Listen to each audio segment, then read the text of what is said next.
Nigeria has taken another IMF loan, this time for $2.5 billion, bringing Nigeria's total debt obligations to over $110 billion. I don't like this deal at all for Nigeria, and I don't think it's an exaggeration to say this is more of an economic hitman type move, and I'm going to explain why. The terms of this IMF loan may seem fair at first glance. It's a $2.5 billion loan at 1% interest rate that will be paid off over 40 years, with no payment due for over 10 years. But here's the problem. The loan needs to be paid back in Western currencies, and the naira is losing significant value every year, meaning this loan is going to end up costing tens of billions of dollars to Nigeria within a decade. From an economic sense, the effective interest rate would be 1% plus the depreciation of the naira relative to the US dollar. In the past year, the naira depreciated 50%, meaning the interest rate would be 51% if the naira depreciation continues. This is an economy-destroying debt obligation, of course, because payments don't start until 2034, when all the current politicians will be long gone when the loan starts to come due. I can understand why this was a tempting loan to take. But let's say the naira depreciation is only 10% per year, which is very generous.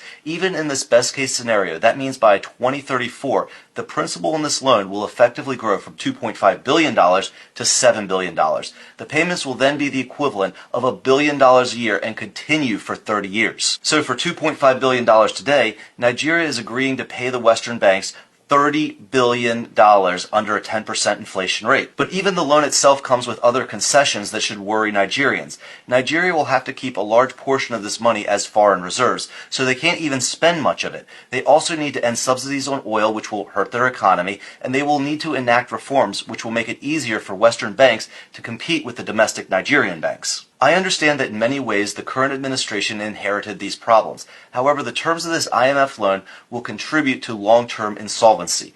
Nigeria has far too many assets, both in raw resources and a talented labor pool, to be in this debt spiral. And the longer they stay reliant on Western banks, the longer Nigeria will operate below their economic potential. But I want to know what you guys think. Do you think Nigeria should have taken this loan and agreed to the reforms that came along with it?